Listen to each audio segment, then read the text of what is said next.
Welcome to the second video in our discussion on NMR. In this video, we'll be looking at actual NMR spectra for the first time, and we'll also be encountering the first of 4 possible pieces of information that we can glean from that spectra, all of which can give us information about structure. So to start, we'll look at a simple proton NMR, or 1H NMR. So we're looking at hydrogen atoms here for a compound that we'll call chloroform, which is the structure you see in the top left. So we've got 3 chlorine atoms, a single carbon, and a single hydrogen. And you'll notice that there seems to be an x-axis to this plot. There's no obvious y-axis, and we have what looks like a vertical signal. So that's the vertical line kind of near the middle of the screen. And it looks like a baseline. So that's the horizontal line that appears to be above the x-axis. So for this video, we'll be focusing mostly on how to interpret the position of a signal on this x-axis. So you'll notice the units are in ppm, parts per million, which is not something we've discussed before.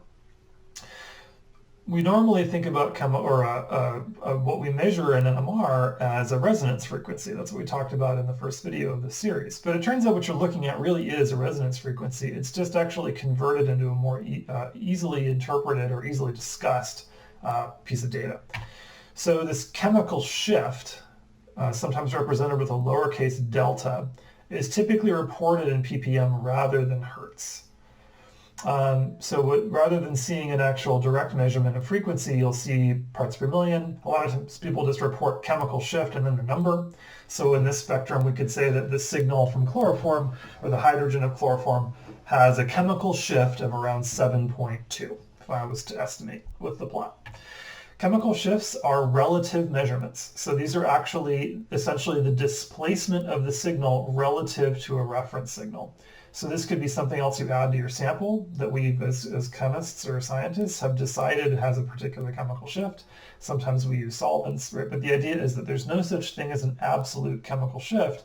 We're always referencing these to some other compound, right? And so the way that a chemical shift is actually calculated is that we actually do have truly the resonance frequency of the hydrogen for chloroform subtracted from the true resonance frequency of whatever hydrogen we're using as a reference from some other compound. And then we're going to divide that number by what's called the operating frequency of the instrument. So this is basically how strong the magnet is. That's a simplification, but there's a correlation there.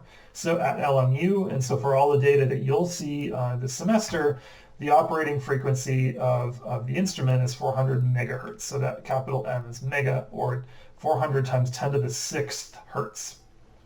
So this is basically just to get you to understand that chemical shifts are relative. If you ever end up doing organic chemistry in research, or this might come up in lab this semester, it's just important to remember that chemical shifts are relative to a reference and not some absolute value. What's probably more important for us, though, is to think about correlating the position of a signal on the x-axis with something intrinsic about that proton that gave the signal on its own. In last video, we talked about this notion that the frequency, or the resonance frequency of a photon, which is really what chemical shift is about, has to do with electron density. So let's look at that in detail for our example here. So if we're reporting these chemical shifts in ppms, right, we talk about numbers usually between about 0 and 10 for hydrogen NMR. There will occasionally be numbers outside that range. And we can say a few different things. For one, the higher or larger chemical shift value, so like 7 is greater than 4, it means that there's a higher resonance frequency for the photon that we actually measured for the hydrogen that gives the signal. That means that there's going to be a larger energy difference between the spin states of that hydrogen. We could also say that that hydrogen is less shielded. Crucially, that hydrogen has less electron density, and sometimes we'll call this downfield, right? So this last term, downfield, is new, and it basically describes whether you're kind of far to the left or kind of far to the right of the NMR spectrum with respect to the x-axis. So downfield means far to the left, or down from 0. There's no real good way to remember this. It's very confusing. So we could also look at this from the right-hand side of the NMR spectrum, where there are lower or smaller chemical shifts. So maybe we had if we had a signal at 2 ppm or 1 ppm, that signal would correspond to a lower resonance frequency. there would be a smaller energy difference between spin states. We would describe that hydrogen as being more shielded because there's more electron density nearby. And we could also describe this part of the x-axis as upfield. So signals that are at 0, 1, or 2, we would describe as upfield signals. Signals at 9, 10, 8, 7, 6 ppm we might describe as downfield. And a lot of times we use these terms to describe two signals with respect to each other. So if we have, let's say, two vertical lines on our plot, we could say, oh, well, the downfield signal, and that means look to the left. Okay, so this is basically how we will always interpret the x-axis. The position of the signal is going to basically be related to electron density, just like we talked about in the first video. So to make sure that we can actually do this in a meaningful way, and that we actually can look at structures of molecules and maybe make some predictions about their NMR spectra, which turns out to be pretty common. Like you might go make a compound in lab, you kind of have an idea about what the structure should be. So you want to basically decide, well, does this NMR spectrum represent the structure I think I made?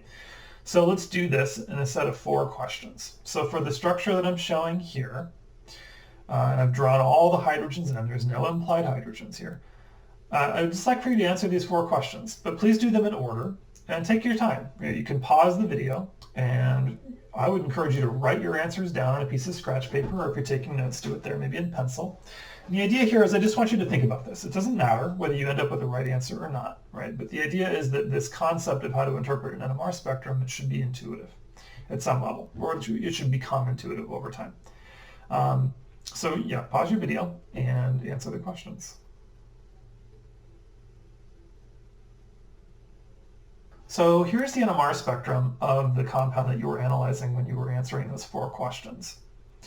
One of the things that we can determine right away is, even though there are 4 hydrogens, that there appear to be only 2 signals. And that's because the 3 blue hydrogens all exist in the exact same environment as each other. Which brings us to an important point about NMR, and that's that you're only going to have the number of signals corresponding to the number of unique hydrogens. It's quite common for more than one hydrogen to give the exact same signal in the NMR spectrum.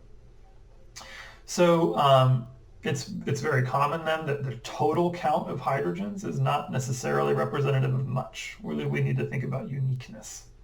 So you can also see that the chemical shifts of these signals are radically different. So I've got one signal, or the so-called upfield signal, at around 3.8 ppm, and the downfield signal is at just about 8 ppm, maybe slightly higher. So really, really different environments where one of these, like one type of hydrogen, so either red or blue, I'm not sure which one's which yet, is much less electron rich than the other. And we'll come back to this exact structure again later to actually assign signals to individual hydrogens. But for now, what I wanted us to do is think about this concept of uniqueness. So just to reiterate, it's very common for there to be a smaller number of signals in an NMR spectrum than there are total hydrogens in the molecule. We also want to think about chemical shifts in a predictive way. So like what does 8 ppm mean? Like maybe I can get some kind of structural information from this. And one of the ways that we can do that is to use like regions, basically. So we're going to chop up the x-axis into parts, each of which is likely to correspond to a particular kind of structural feature. So signals with chemical shifts of somewhere between about 8.5 and 6.5 lie in what's called the aromatic region. So these are protons that are attached to aromatic rings. So, and I want to be clear, these ranges are rough estimates, right? You could end up having a proton or a signal that's like outside these regions, or this region, that comes from an aromatic ring. So this is like a first pass. It's a good approximation. Most of the time this will be true, but it's not universally true. So if we start working our way upfield, we get to the vinylic or alkene region. So this is at around 6.5 ppm to about 5 ppm. So you see that the aromatic and alkene regions basically directly touch each other. Not too surprising, since aromatic rings are kind of like fancy versions of alkenes. And so these are protons that are attached to carbons that are themselves a part of alkenes. So you can see a couple of examples here. And as we continue to work upfield, from roughly 4.5 to 0.5 ppm, this is called the aliphatic region, which basically corresponds to alkanes, or maybe more specifically, hydrogens attached to sp3 hybridized carbons. So you see an example on the slide here. So let's see if we can apply these regions with a problem. Let's look at a compound here. This is called toluene, right, or methylbenzene. I've drawn all the hydrogens in, and I've basically given you a sense for ones that are either very similar to each other in the case of the blue hydrogens. These are not, they are all unique, or some of them are unique, but they're very similar in their environments. And then the red hydrogens are very different in their environments, right? The red hydrogens are attached to an sp3 hybridized carbon. The blue hydrogens are not. Right. So what I'd like for you to do is figure out which signal goes with which color hydrogen. So maybe if you looked at the downfield signal at around 7 ppm, like which color of hydrogen does that go with? So take a moment, pause your video, and assign hydrogens to signals.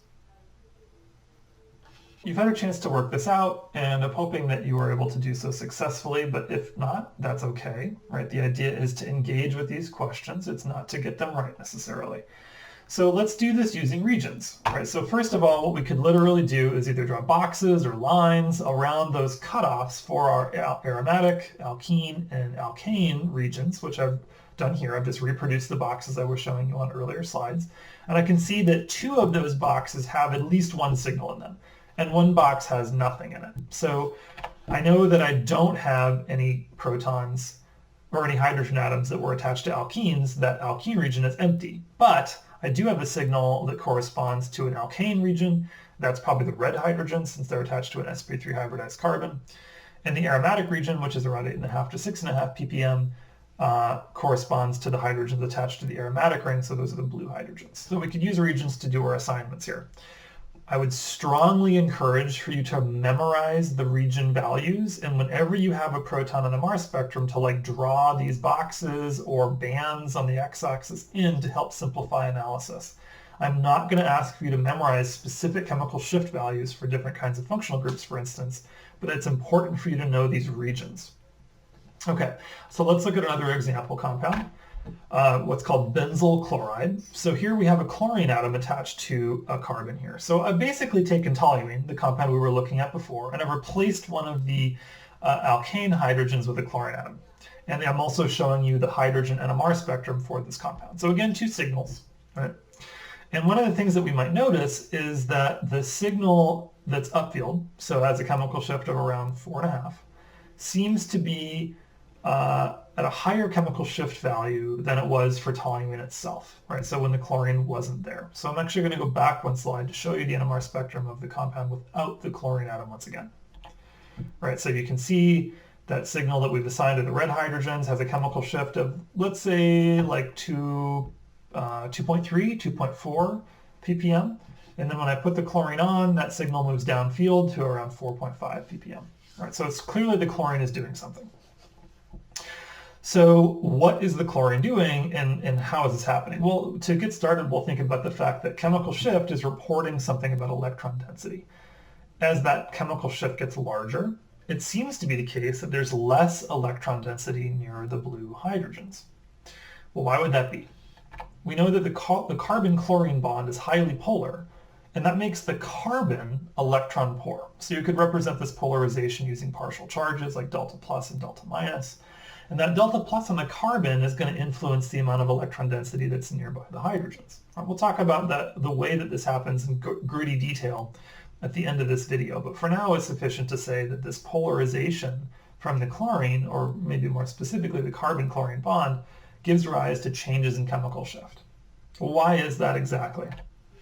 Chemical shift is going to increase as our hydrogens become deshielded or lose electron density.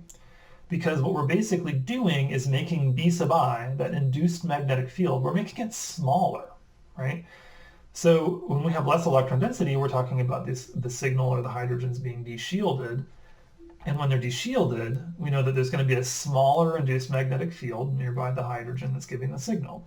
And if I've got a smaller induced magnetic field, I'm going to have a larger chemical shift, right? So a smaller magnetic field corresponds to less electron density, and that corresponds to a larger chemical shift. So here is something you need to memorize. As your electron density goes down, the chemical shift will generally go up. At the end of this section, or the unit for this class, so the end of our discussion of NMR generally, we'll find an important exception to this rule where the chemical shift isn't directly related to electron density. But most of the time, this is true. It's crucial that this is something that is intuitive to you, that is a backstop as you work problems, that you just know that this is true. So let's expand our understanding here and make another structural change. So we'll go from 1 chlorine to 2. So we'll remove one of those blue hydrogens and replace it with a chlorine atom. So what I'd like for you to do is make a prediction. Will the chemical shift of the blue hydrogen increase, decrease, or stay the same if another chlorine is introduced? So another way of saying this is the chemical shift for the blue hydrogens for the structure on the left is about 4.5 ppm.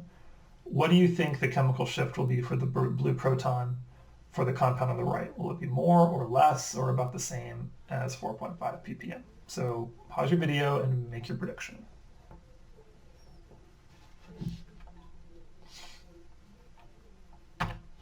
So here's the proton NMR spectrum for the compound with the 2 chlorine atoms.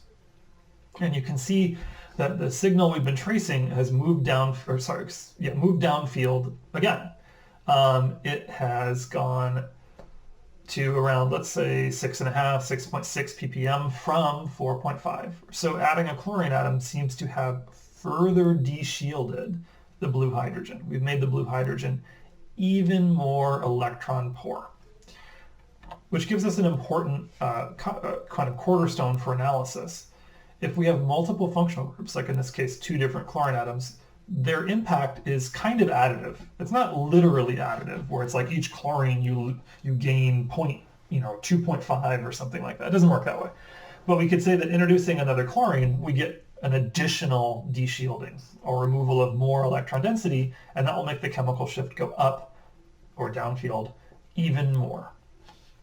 So let's look at another aspect of how functional groups can impact chemical shifts, and that's by looking at different kinds of functional groups. So we'll stick with halogens, but we'll look at all of the possible, like alkyl halides and simple compounds, right? So this is fluoroethane, chloroethane, bromoethane, and iodoethane.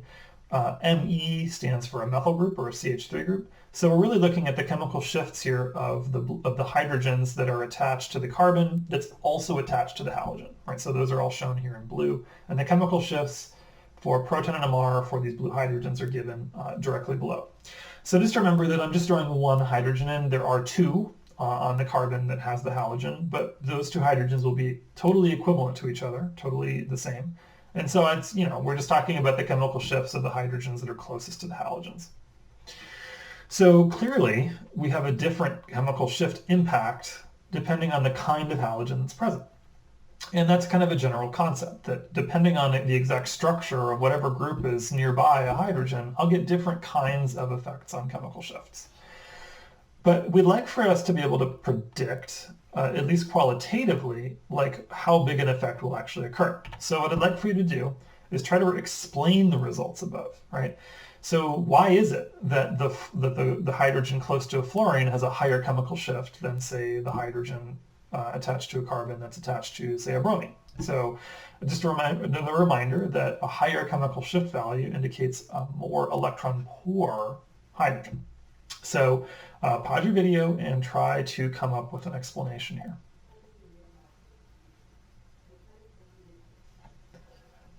All right, so to do this, we want to think about what's changing between fluorine and chlorine and bromine and iodine, because it seems to be like the structural variable. Or if you really want to think about this in a scientific way, which I would encourage you to do, you could think about the type of halogen as like the independent variable, and the chemical shift is like the dependent variable.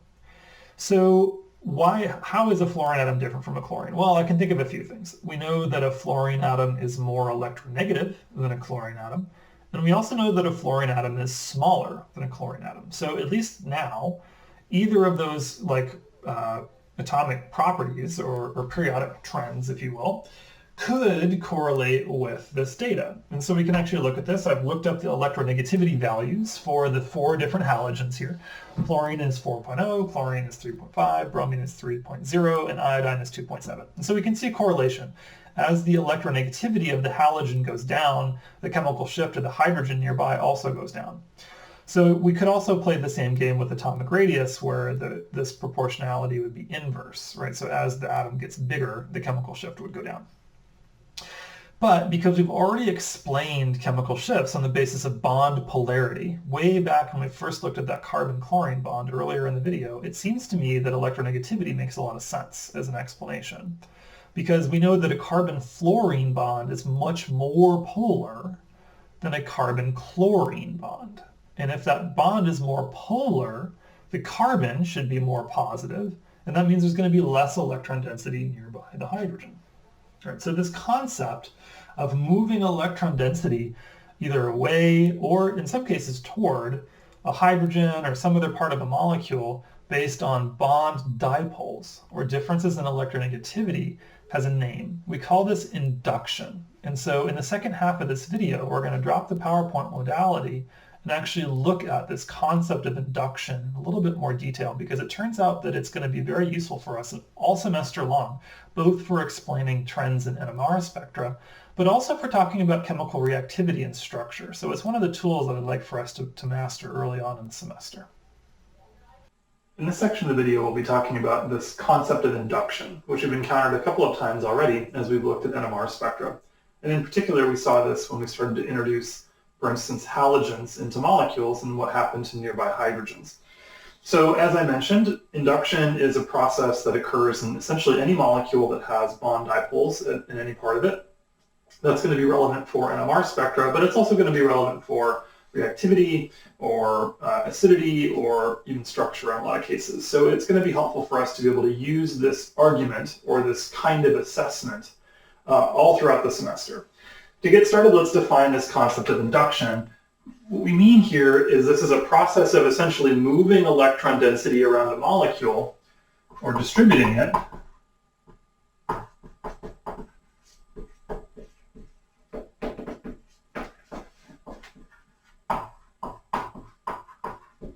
But this isn't resonance, right? We're not talking about like pi bonds flipping around or whatever, or lone pairs moving around. We're actually talking about just looking at sigma bonds or single bonds. So we're distributing electron density around a molecule using bond dipoles.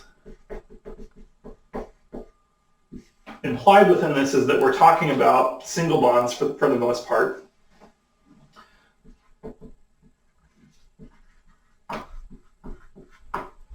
Pi bonds can be polar also, but it's important to understand that it's the polarization that matters, not the fact that you can actually draw resonance structures. So resonance and induction are two different kinds of concepts. We'll use them both, and it'll be important for us to do analyses for both, but we're just focusing on this induction, this bond dipole part of the overall equation now.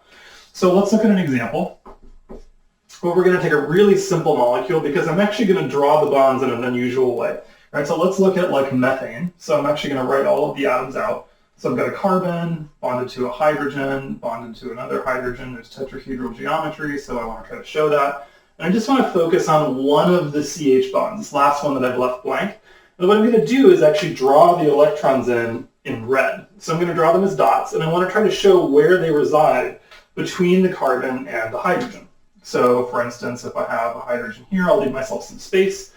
We're thinking about a bond between these two, and we know that carbon and hydrogen have very similar electronegativities. They're not the same, but they're very similar. And so to a first approximation, it would probably be okay to describe the electrons within the CH bond as being essentially right in the middle between the carbon and the hydrogen. Maybe a little bit closer to carbon. That's going to be harder for me to draw. So I'm just going to draw my dots. I'm going to make them nice and big. So I've got my two electrons in the bond. We know that electrons aren't really in bonds. Remember, this is kind of a simplification, right? The electrons, all we can do is describe probability. Okay, so we're talking about this position. And there's going to be a certain amount of charge that builds up on the hydrogen and the carbon as these electrons move closer to H or closer to C. So if I were to take these electrons and move them closer to the carbon, what we could basically say is the carbon is relative to a case where the electrons are like right in the middle, the carbon would be becoming more negative and the hydrogen would be becoming more positive, right? So this concept of induction, one of the things that students often struggle with is that it's relative, right? So we're basically making a comparison to case without induction. All right, so what does this mean? This is like our reference state. We don't really have any highly polarized bonds in this molecule, so we wouldn't necessarily expect for there to be a strong inductive effect, right? So inductive would correspond to this concept of induction. So now let's make a small change, right? So we'll draw another structure. It's going to look a lot like methane, and I'm just going to replace one of these hydrogens over here with a fluorine atom. So give me a second to draw that. So this will be our second molecule. So I'll put my fluorine here. We'll keep these two hydrogens. I'm just choosing this compound arbitrarily, and I'm going to, again, leave some space in here. So I've got my carbon and my hydrogen. They're bonded together, right? But I want to actually show where these electrons go. We're not quite ready to do that yet, though, because in this compound here, in fluoromethane, we would expect to have an inductive effect. We have a highly polarized fluorine-carbon bond. Fluorine is the most electronegative element in the universe, as far as we know. And so it's going to actually exert a strong pull on the electrons in the carbon-fluorine bond. So we can depict this movement of electrons toward the fluorine atom in a few ways. We could draw bond dipole itself, or we could draw partial charges. Organic chemists will typically draw partial charges. So you probably saw this last semester, where we would use like a delta plus and a delta minus. So we have fluorine is going to become delta minus because it's actually taking electrons from the bond and moving them closer to the fluorine atom. So there's a buildup of electron density nearby the fluorine. And that makes the carbon partially positively charged. Right, so we've got a delta plus on our carbon. And so now we need to think about what the effect of this dipole is on the electrons in the CH bond. So let's say you're those electrons, and let's say we were to think about starting right in the middle. If you're those electrons, are you attracted more to the carbon or the hydrogen? Well, we saw without this partial positive that both atoms are about as good, right? And so the electrons end up more or less right in the middle.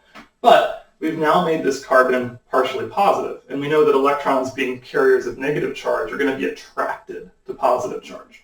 So we went from a situation like this, and that's what I've drawn right now, to once we include the impact of this polar bond, the electrons will end up moving closer to the carbon. They're going to be attracted to the buildup of partial positive charge here.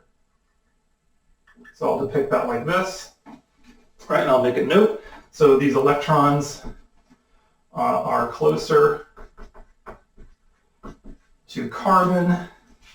And again, I'm making a comparison to a very similar molecule or a simple theoretical example where there is no bond dipole that's affecting things, closer to C than in CH4.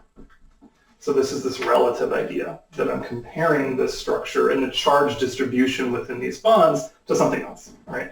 So we could say that, like, relative to this kind of compound, we have an inductive effect from the fluorine. So the fluorine starts this whole process. So our fluorine is what we're going to call an inductive acceptor in that it accepts electron density. And that's going to essentially shift electrons from nearby bonds, like, toward the fluorine. But those electrons aren't going to get all the way to the fluorine. They're just going to move within the bond that they're in closer to the fluorine, right? So we're basically taking our electrons from the middle of the CH bond, right? And because of the presence of the fluorine as the acceptor, they're going to move toward the fluorine, but they can't get past the carbon. So they're going to stay within this bond, but move toward the fluorine. Now, let's look at what happens to our charge states for hydrogen, right? So if we thought of this hydrogen as being normal and like no delta plus and no delta minus, what kind of a partial charge could we assign to this hydrogen? Well, there's less electron density. It's further away from H here than it was here. And so we could say that relative to our like reference case where there's no polarization really, this hydrogen is going to be partially positive. Right? So what we can see here is this process of induction, even though it's polarizing directly just these two atoms, right? So the fluorine is exerting a pull, an inductive accepting pull. The electrons within this single bond are going toward the fluorine, but that effect ripples out throughout the bonds that are nearby. And that's going to impact things like CH bonds, it'll impact things like CC bonds. We'll see lots of different kinds of bonds impacted by induction. All right, so this is kind of a concept that a lot of students struggle with initially. There's kind of a patina of it being intuitive, but the process of applying it can be kind of complex, or there's lots of places where you can make a misstep. Right, so just to reiterate, the idea with induction is that we're dealing with bond dipoles, right? So basically we're looking for highly electronegative elements, things like fluorine or chlorine or oxygen, for instance, to get started, and then we're assessing what happens because of that individual bond dipole and how things that are nearby are affected. So in the next section of our discussion, which is more like how the class will normally go, where you see me gesturing wildly and drawing on this crappy whiteboard, we'll look at a couple of examples where we can apply this concept of induction. So you can see these two molecules, these two haloethanes, so fluoroethane and chloroethane. These look familiar from earlier in this video when we were looking at chemical shifts. So we actually looked at the chemical shift values for these hydrogens relative to these, and we found that these had a larger chemical shift than the ones of these hydrogens close to the chlorine. And we can explain that using induction as a framework. Right, so the first thing we'll do is identify that we've got a fluorine atom and a chlorine atom. These are both highly electronegative, right? Hopefully last semester you memorized your electronegativity scale, right? So things like Fonkel-Nabersch or Focal-Nabersch, either of those will work. Chlorine and nitrogen have almost the exact same electronegativity, so you'll hear either. I typically say Focal-Nabersch, but if you heard Fonkel from Dr. McCallum, that's fine. So we know that Ph is the first letter in that phonetic thing, so this is going to be an inductive acceptor. The fluorine itself we know is highly electronegative. Inductive acceptor. This is the thing that's going to start our pole. You could think about it as the rock that's entering the pond that's going to cause the ripples. And that's going to be true for chlorine also. So what that tells me is that we're going to polarize the fluorine-carbon bond, right? So this carbon is going to become partially positively charged. This fluorine is going to become partially negatively charged. And that's going to be true in the carbon-chlorine case, but I'm not going to annotate that just yet. So if we just looked at the structure here, what we know without having to draw our electron dots in is that because this carbon is becoming partially positively charged, relative to the case where this fluorine wasn't there, that these two hydrogens are going to feel the effect also. But that effect is going to be dampened a little bit. So if we're drawing our partial positive like this, maybe in the fluorine case here, or the hydrogens, we'll have a slightly smaller partial positive. Let's make it a little bit exaggerated just to be silly, but also get the point across. All right, so if I've got a lot of partial positive charge built up on the carbon, these hydrogens are going to feel that effect, but just like when you throw a rock into a pond, those ripples, as they go out from the point of impact, the waves get a little smaller, and then a little smaller, and then a little smaller. And that's how induction works. It basically tapers off the further away from the inductive acceptor you are. So we'll come back to that point in more detail in a couple of minutes. So we can also look at the chlorine case, right? So if we wanted to talk about relative strengths of inductive acceptors, we already touched on this earlier in the video. Because chlorine is a little bit less electronegative than fluorine, it's going to actually polarize this carbon-chlorine bond a little bit less than the carbon-fluorine case. So again, we can draw this in a kind of comical way. So if this is our delta plus here, then like our delta plus here will be smaller, right? So we could say something like the chlorine is a weaker inductive acceptor than fluorine, purely on the basis of differing electronegativities. But because we're building up a little bit of positive charge on this carbon, we're going to expect the same thing, that these hydrogens will feel a little bit of that polarization. The carbon here becoming more positive. The electrons in the CH bonds are like, I like positive. I think I'll shuffle over here just a little bit. And that makes the hydrogens a little bit electron poor relative to the case where the chlorine didn't exist. So we can also show our little partial positives here. I'm going to make them real small. Hopefully they show up on the video. But the idea is that like between these two hydrogens and these two hydrogens, like these are more impacted by induction.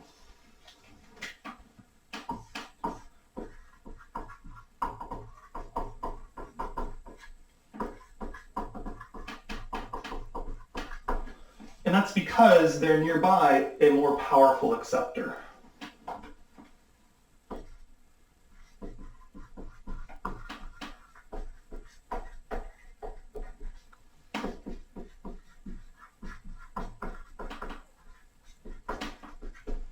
Yeah. Okay, so we've learned a couple of things about induction so far. So let's talk about our induction observations. If you want to call these rules, I guess you could, right? So they're the things you want to remember as you apply the concept of induction. So first of all, induction appears to not be yes or no. It appears to be how much. So another way of saying that is it's not a light switch, like on, off. It's like a dimmer knob, like how bright. So induction is a matter of degree, not yes, no. So this semester, please never say things like, there is induction. It's like, is there strong induction? Is there weak induction? Usually it'll be more like, is it stronger than another case, right? But make sure that whenever you think about induction, you're making, one, comparisons, and two, you're always talking about relative impact. Okay, so to parse how much induction there is, there's going to be a few things we take into account. Inductive strength of the acceptor is going to matter. So strength of effect depends on, one, strength of the acceptor.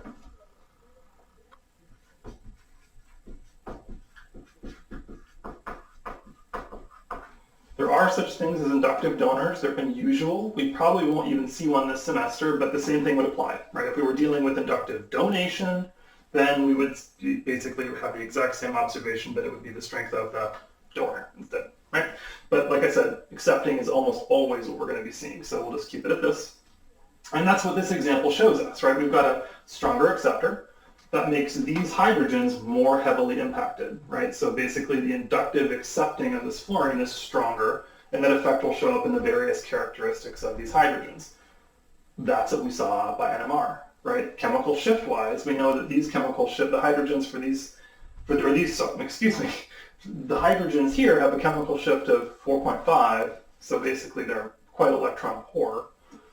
These hydrogens have a chemical shift of around 3.6, 3.5. So these hydrogens are less electron rich than these, and that's what this induction is kind of showing us, or what we could have predicted using induction. So there's another consideration I want to make here, because there's another thing that impacts the effect of induction, and that's how far from the inductive acceptor you are. So when I say far, I want to be clear, I don't mean like meters or picometers, I mean the number of bonds that you have to like walk down to get from the inductive acceptor itself to whatever atom you're analyzing.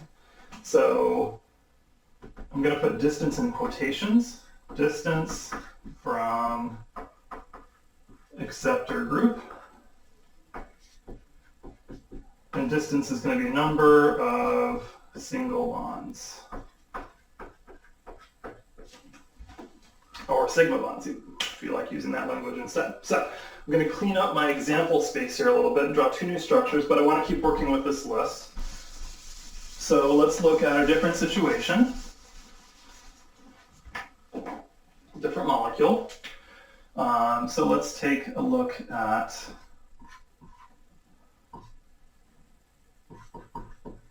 an example like this. We've got an oxygen now, so we're away from halogens.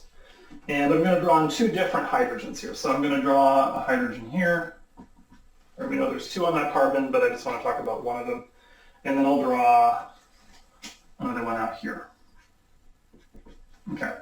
So two different kinds of hydrogens that I want to consider. So first I'm going to start by saying, well, does this molecule have an inductive acceptor at all? What do you think? Von oxygen, second most electronegative element. So we know we have an inductive acceptor.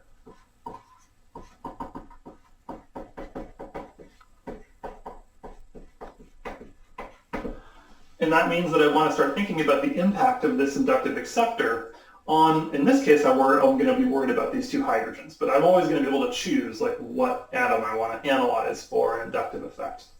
So this oxygen will polarize this carbon, so I'm going to have a partial positive on this C here. Okay, and now let's think about how that influences the blue hydrogen. So just like we saw in previous cases, this partial positive is going to be attractive to the electrons in the CH bond, and so we would expect for this hydrogen to become partially positive relative to the case where the oxygen wasn't there. So I can denote that graphically, put a little delta plus there. So my hydrogen is becoming electron poor. I expect my chemical shift to go up, and that's actually exactly what we see. If I was to estimate the chemical shift for this hydrogen, this would be about 3.5 ppm. So we can use NMR as a useful way to like almost measure inductive effects. Kind of cool. All right, so now let's think about what's happening with the red hydrogen. We haven't talked about a situation like this before. We're further away from the inductive acceptor, and we, again, are talking about bonds. So for the red hydrogen, I'm 1, 2, 3 bonds away from the inductive acceptor, which in this case is just the oxygen atom, right? So I go from the OC bond to a CC bond to the CH bond that I'm actually considering, versus for the blue hydrogen, 1, 2 bonds. So we could say that the red hydrogen is like further away from the inductive acceptor than the blue hydrogen. So why would that matter? Well, we can go back to this ripple analogy. This carbon is becoming partially positively charged. That's attractive to all electrons near this carbon. And that means the electrons in the carbon-carbon bond will also move a little closer to the carbon here that's attached to the oxygen, right? So that means that this carbon is also polarized, but to a lesser extent than this one was. So this is the ripple. It's going out from the oxygen. So this carbon is also partially positive. It's going to be to a lesser extent, so I'm going to draw that as a smaller delta plus just to give you an example here. We don't have numbers to put on these things. It's qualitative.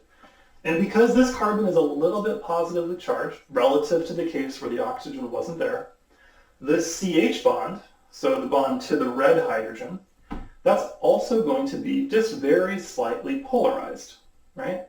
And that makes this hydrogen very slightly positively charged. So it's going to be hard for me to draw smaller than this. Well, you can still see it, but I'll try. So there's a very small partial positive on this H. So what I'd like for you to do, given this assessment, I want you to qualitatively predict the chemical shift for the red hydrogen. So really, like, is it going to be smaller than this number, larger than this number, equal to this number, and like by a lot or a little? So pause your video and make your prediction.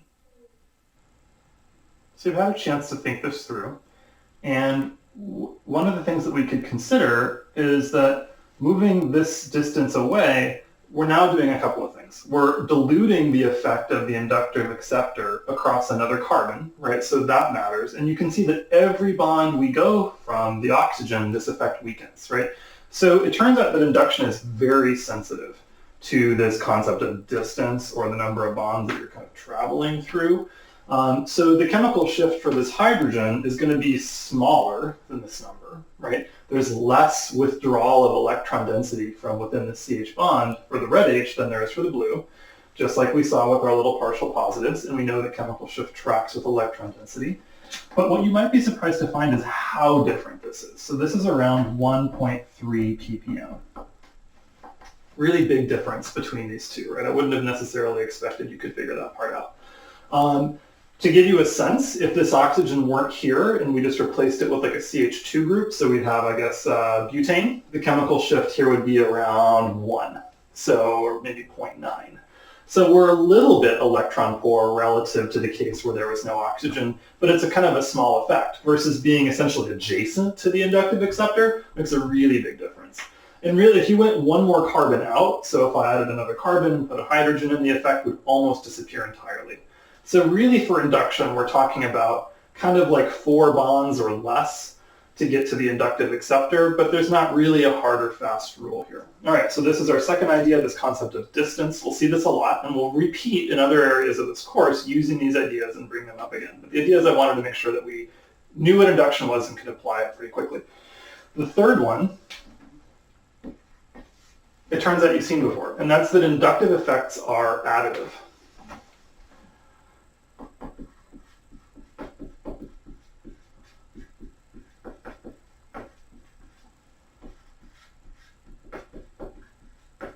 So what would happen if I had like two different inductive acceptors that were nearby each other?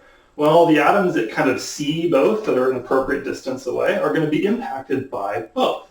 And it's not like it's linearly additive, or each one exerts a particular influence. That'd actually be great. It would be really easy to make like quantitative predictions here. But it's not linear, but there's this additivity. So each group will impact the neighboring atoms, in particular the hydrogens, if we're dealing with NMR, to some extent. And it turns out you've already seen this, right? So to make sure that you can apply this idea in a conceptual sense, what I'd like for you to do is, we're just about done with this video, I want you to go back into the video. Somewhere in here, we've applied this idea that there's this additivity for inductive effects. I want you to find that example, right, and explain to yourself like why that example in the video is an example of this third rule of induction.